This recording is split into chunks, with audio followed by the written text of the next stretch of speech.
Mardo made this one. Yeah, it's your boy, Non-Quest, man. Big Old Cities Podcast. We're here with a very special guest, the man Trifling, Long Beach, in the house, California. Talk to him, Trifling. What's up with it, man? My name is Trifling, man. I just dropped this mixtape called Before I Die. That's the hottest shit you probably gonna hear the rest of this year. Hey, the tape crazy, man. We talking about the tape, man. You just dropped something very hot for the West Coast, for Long Beach, Before I Die. Why'd you call that tape Before I Die? And what kind of inspired the music behind it? Hey, you know what? I was gonna call it something else. I was gonna call it Never Say Sorry. And that's just how I was feeling at the time. Really go with my emotions and put it in a rap instead of just like acting like a bitch. Nigga just, just get on the microphone and just let them know what's really going on in the world and the streets. But shit, I just been through a lot, nigga. I done been through suicidal attempts and thinking and, been through like heavy living, nigga. Like, I lost a lot of people. And that shit just, I done got shot, so when I got shot, nigga, that felt like I ain't even lived long at all. I got shot when I was probably like 20, 21. And, okay, you talking about, a lot of things that are detrimental to your mental health, and your life and just pretty much your perspective on things. You called the tape Before I Die. Obviously going through all of these things, you felt like you were near death experiences. Is that safe to say? And does that kind of change how you carry yourself in your normal life? Yeah, I feel like, alright, I used to carry myself in that way, but it don't matter. Like, once you start it, you'll never stop, because, you can try to do as good as you want, but some people ain't gonna forget the past, nigga, so, yeah, it's just how they grew up, but, like, nigga always trying to do better. It's just the statistic type of living, the nigga living. It ain't no help. I'm black as hell. I got all these tats on my face.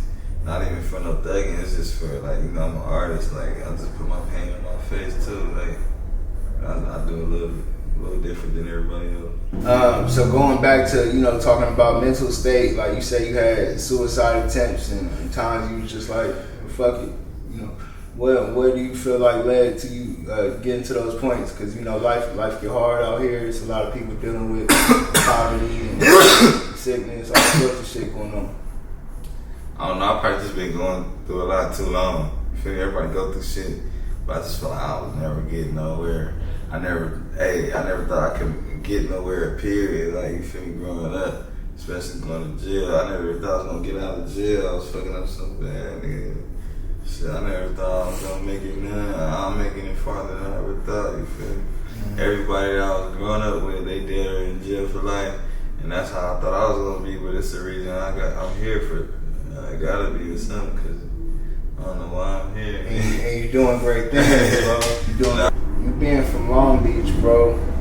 Obviously, you had a lot of adversity in your life. It's spoken out through your music. You can really tell. It's really kind of visualize something that you're talking about. Kind of take us through your childhood in Long Beach and what that was like. I feel like when people see Long Beach, it's a very nice place. Palm trees, the sun's out, beach, but it gets a little tricky out there. It was on the 21st of Cerritos, old school 20 Crippin', old school Crippin' period. That's where it all started, nigga, in Long Beach, on the Crip side. Yeah, but for me, Long Beach is just like, alright, when I was a kid, I don't know what it was, but it was like a lot of crackheads in Long Beach. Not like that, not talking shit, because I got people in my family that I was seeing when I was going to the parks and on field trips. But it's just like, it must have been a lot of drugs in Long Beach, because there was a lot of drug shit going on. That's what I remember as a kid, like drugs. Right, because that's what I was seeing, nigga. When you come out the door, you're gonna see some crackheads. Mm-hmm. But it was a lot of, like, Long Beach is like, it's crazy because I already see my dad, he from my enemy hood. But like, back in the days when he grew up, it was cool. But it just was a lot of black love at first. Like, we always used to, you know, switch up. Like, oh, we from either 20s or insane, but like we grew up together. So and before that, we down there know each other too. Like, you feel me? So the thing about Long Beach is it's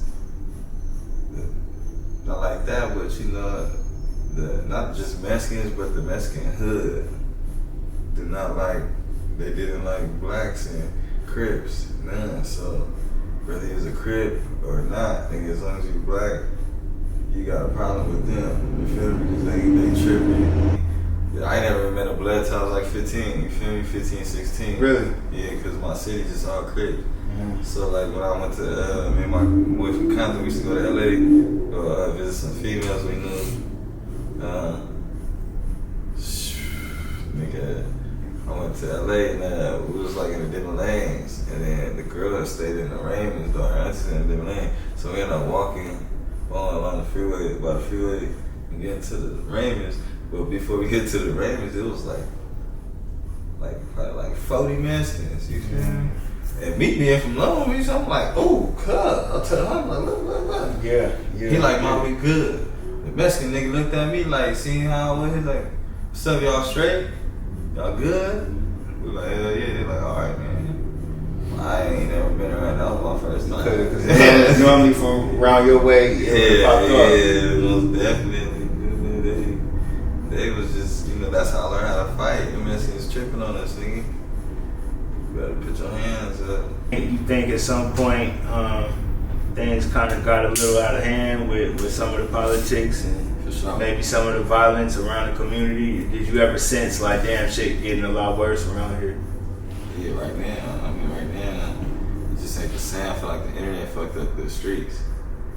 It's like, you ain't even gotta get no points no more. You ain't even gotta go holler at no bitches. You can just DM the hoes.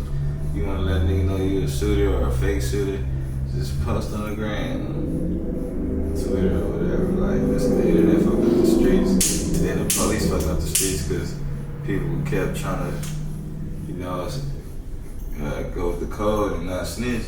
And that's how they get their motherfucking deals in the court. Niggas telling, because if it ain't on camera, you gotta get every single proof to tell me I did this, you feel me? Unless you got a witness. And niggas is taking deals and doing all sorts of shit. Fuck the deal, niggas out here taking money to even snitch. Damn. Informants, they paying informants like a motherfucker. Snoop Dogg, he from around your way. Yeah, we from the same hood. Okay. Yeah, bro, 20 cribs. Word. Guys like the East Siders, you know, Snoop Dogg, being from around here. Did they influence you musically at all coming up, or did you? Nigga, hey, them the first. That's probably some of the first music I remember, nigga. Well, Trey D was with. Nigga, I grew up across the street. Nigga, I grew up alright. 21st, alright. We had family. I had an apartment on 15th and Peterson and Long Beach. Like 3, 4 people. And my family had an apartment in that apartment, so that's like all our family used to be in there. Right. 15th and Peterson. Right. Goldilocks lived across the street. Word. That's it. So, and my cousin, Tall, he was like around their age, so he was always good with all them niggas that age. So all the East Side of the shit, my cousin used to have all the little CDs and all the little shit, nigga, before they dropped. They had the streets on fire, bro. Yeah, Snoop used to even drop mixtapes people didn't even know about, called the Church House or some shit, nigga. They used to pass the motherfuckers around in the hood back in the days.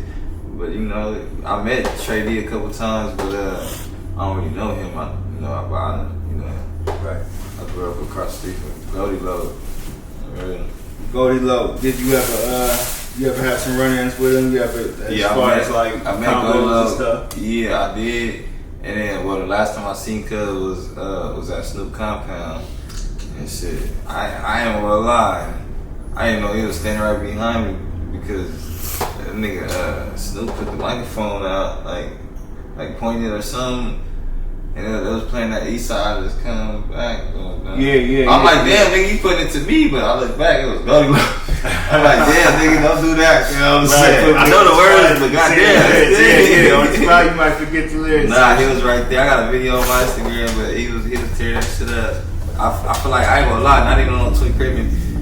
But out of that group, I feel like Goody was my favorite rapper of the East Side. You know, that nigga Correct was probably like my favorite from DPG. I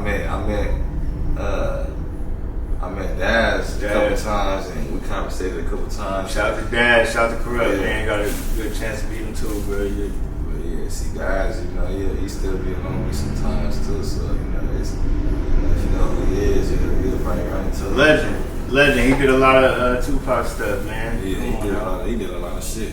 I ain't even know Snoop. That nigga, when I went to go like visit Snoop a couple times, this nigga showed me some shit. This nigga then wrote damn near The Chronic.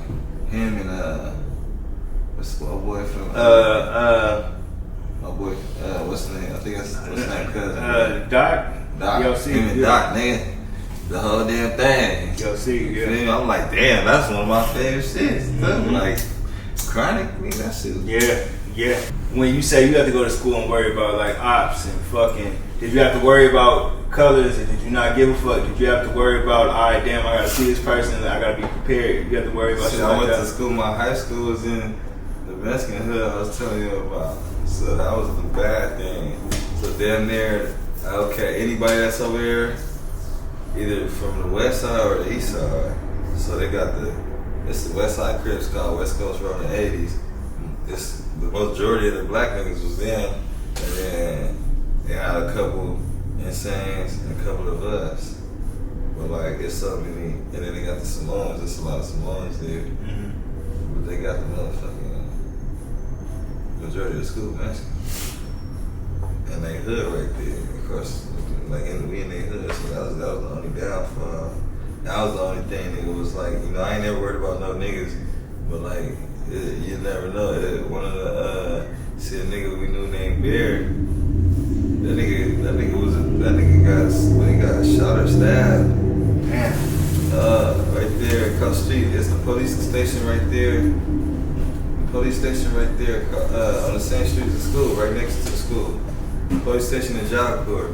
This nigga got shot across the street from the police station. Across the street from the police station? Yeah, all he was doing was walking down Santa Fe, ran into some Mexicans. They pull out, he get the running. Fuck. And they got him, like right there by Taco Bell. So it's just like, you ain't gotta be even about nothing, nigga. We just in they hood. You know, in memory of maybe a couple like really close. I can tell you, good memories. My worst year, it was like a good year, but the worst, like the most niggas, it was those niggas. Well, it was a lot of shootings. It was like some fucking fast ass. I probably lost the most niggas in like 2013. 2013. And it was bad because my baby mama said one day, nigga, we done been to the hospital damn near every week. Well, I said, we getting here, but it was just like random shit. You know, we go through a lot of shit. You know, it ain't just one hood. It'll be for a couple of hoods and another race. So it's just like, I don't beef with Mexicans, I just beef with the ones that I don't like us because of our color. You feel me? You don't like us for the hood, that's just life. But you don't like us for my color, I don't like that with nobody. Right. I've heard the term tap in or check in be used a lot as of a little earlier this year and stuff. I think more so what that means, I don't think it means necessarily, if I could speak on it, because I'm not really nobody to speak on it like that. I don't think it means you gotta pay money to niggas and we're gonna protect you. I think it means more so like check in with your people and see the temperature of what's going on and like see where you at and see if it's good. Like, niggas might not be cool right now. Like, if you doing street business and you coming and doing, you're supposed to do street business with people who run the street. You know what I'm saying? But I think, alright, so let me take over on that issue because like with Kimo, he not from out here. So if I go to Chicago and I'm moving how I move out here, he's gonna correct me down there every day. That's what I have to do with him. Like, hey, you done that? You done? We was at some lights and shit. He was driving slow as fuck, texting and shit. I'm like, nigga, not right here. Keep your eyes on this road right here, this one at least. You know what I mean? Like, that's just the type of shit. Not saying he's scary or I'm scared. You just need to know exactly where you're going because this nigga was like all over South Central. And I'm from Long Beach, but I'm like a LA County nigga, so I just know everything. Like I'm like, you wanna see some hood shit? I fuck these take the mafia, I took the trap. Thanksgivings. And I've had my niggas. And I don't even like daycare a nigga. You wanna come over here? As long as you know you safe, don't. You know. Shout out to Odie and Slam, my nigga Shimmy, Fatso Loco, nigga Pat Brolin. You know, niggas like that, bro. You know, I'll be around and they might correct me on some shit like, nah, you don't turn right here, my nigga, or you know, nah, you moving a little too slow, my nigga. Like, fuck this red light type shit for real, like, you know what I'm saying? I saw him slip. It comes follow me somewhere, nigga. We was just sliding like somewhere through his enemy hood. We just not like that, but niggas we don't stop at no lights and shit like that when we ain't supposed to. Not saying we ain't supposed to, but unless we want to do something, just keep it rolling, like nigga. Right. That time of your life where you was running in houses and getting it in, like what was going through your head, bro? Nigga, what was your life like? I ain't never was nervous until since my first time. You know, my first time I used to be like, man, you gonna go to jail. But I don't know. See, I ain't never been nervous for that shit because I was like, good. I'm fast learner. So anything I do, I'm gonna be good at it. Not like that, not to be so big headed, but like I gotta be something in me that I just look for to be like, you know, I don't know, I just gotta go to the top of whatever I'm doing, nigga. When you was, you know, around that time in life, how was you living? Like, was you outside a lot? Well, shit, my mom used to kick me out a lot, so I probably was outside. I probably was at my auntie house.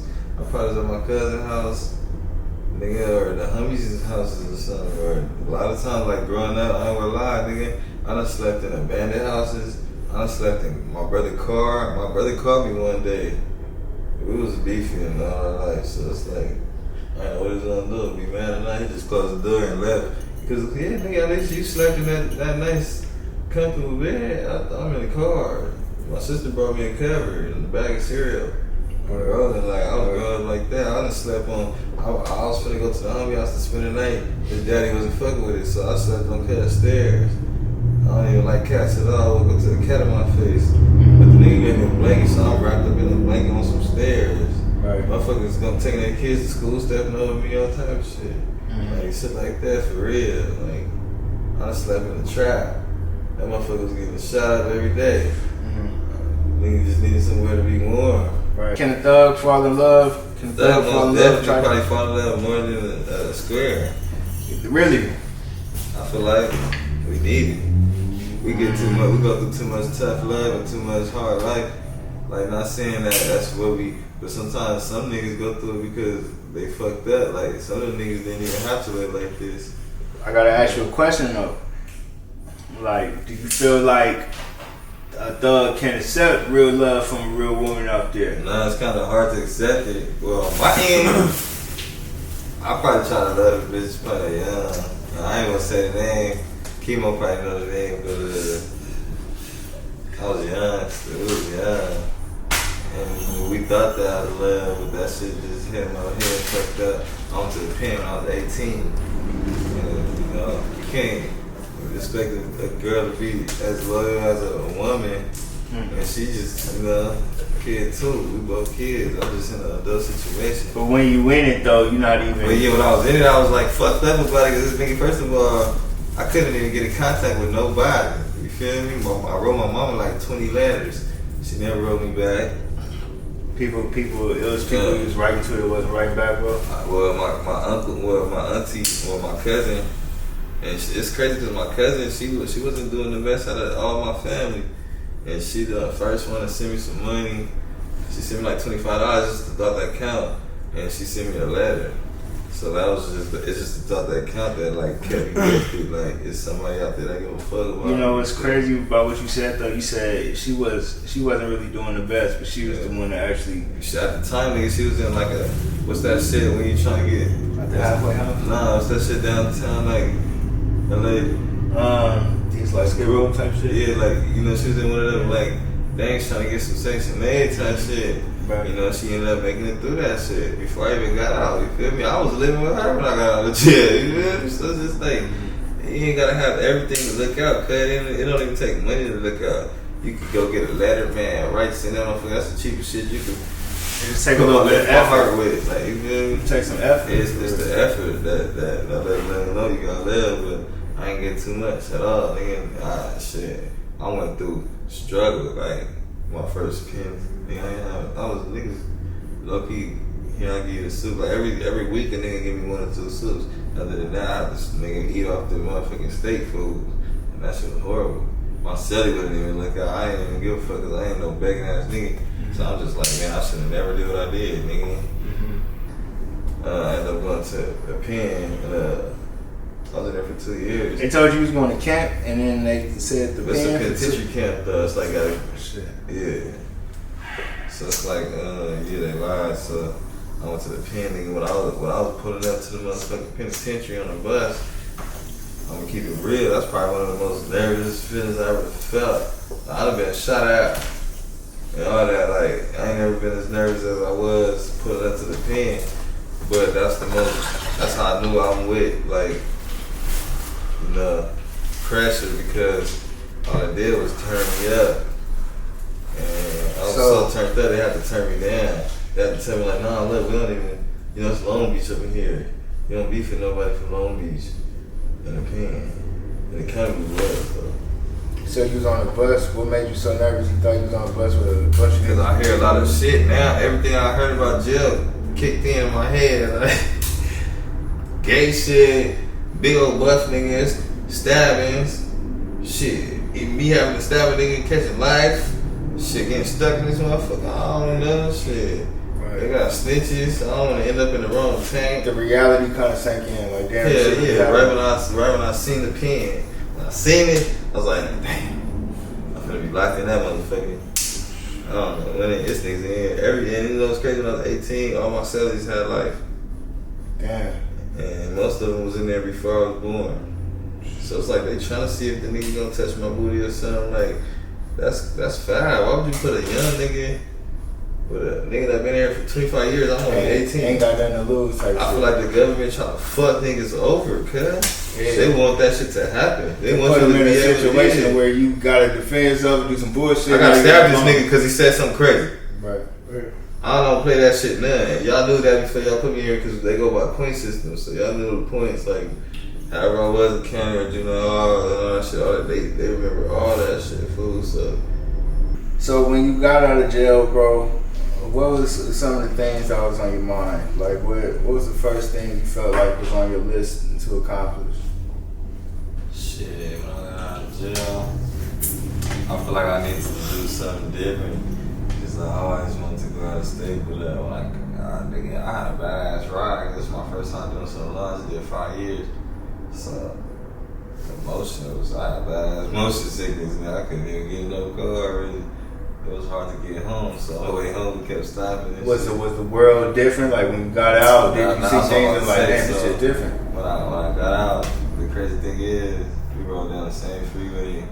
We came back home from camp and I was a kid. So I'm just like revolving door.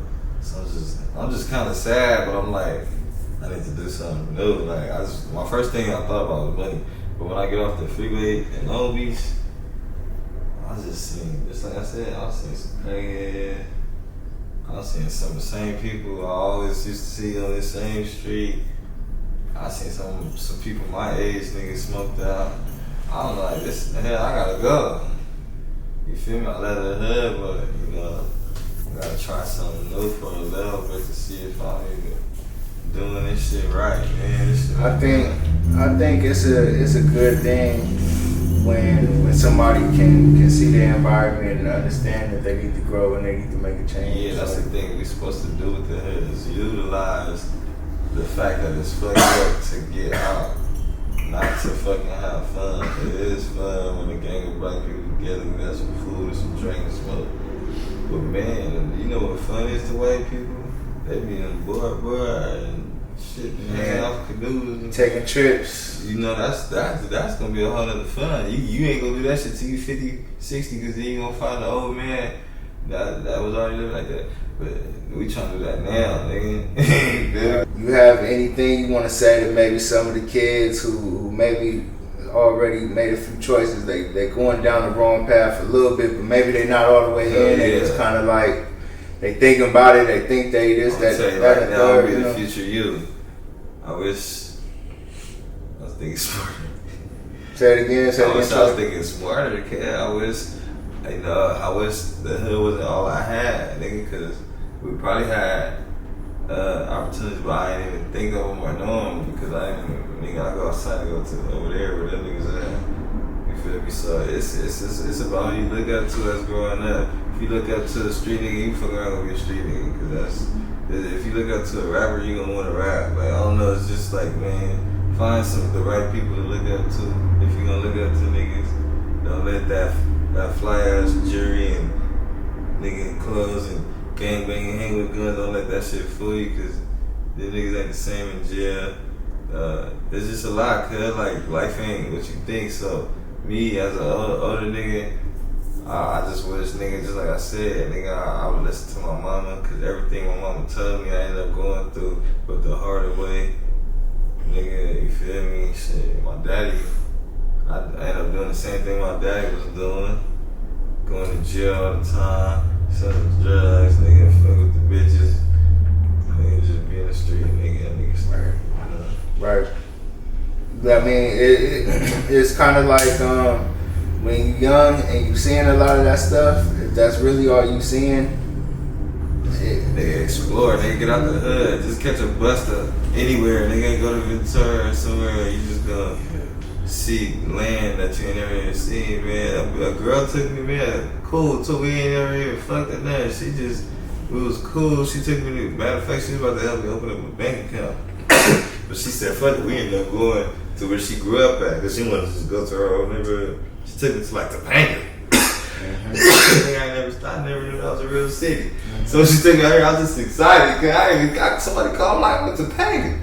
Everybody was like, damn, you acting like that's some shit. But it was to me, man. Right. Start that count. And nigga, we went to the bank. I didn't have my social, so we couldn't do it. But we went to somewhere where like we parked up to smoke and we looked at the whole city. That's just different to me. Like, it's not the hood, and I like it because that's what I need to get. Nigga, it's safe. I don't feel like I needed this gun and I got up in this car and nothing. Trifling, man. It's been a pleasure, man. You know what I said? Keep it clean on him. He got an amazing tape. I really hope y'all go check that out. iTunes Music, Before I Die, Trifling. And he got a video. One of my personal favorite songs, 400 Robberies, bro. That got me through a lot of mornings, man. You know, I'm at the gig, you know, working. I play that song a lot, bro. I don't know. It's a turn me up song, man. Turn me up. But any last words you want to say to the people? Man, turn up, man. Turn your music up, man. It better be that Trifling, you know what I'm saying? Before I die, going crazy. Me and my boy finna drop that shit. That Thug Brothers, you know what I'm saying? That shit going even crazier. And I'm gonna do another crazy. I mean, it's just get every better, nigga, every time. So, you know what I'm saying? Post, share, nigga. Like and comment, man. Everything coming out the motherfucking Great streams, bro. bro. You know what I'm saying? Let me know where I need to come to on this tour type shit. You know, schools, colleges, clubs, wherever, nigga, we coming, nigga, because, you know, we about positivity, and I know they want us to push that. Yeah. Big old cities, non-question. Your boy, West Coast, stand up, Long Beach, what's happening?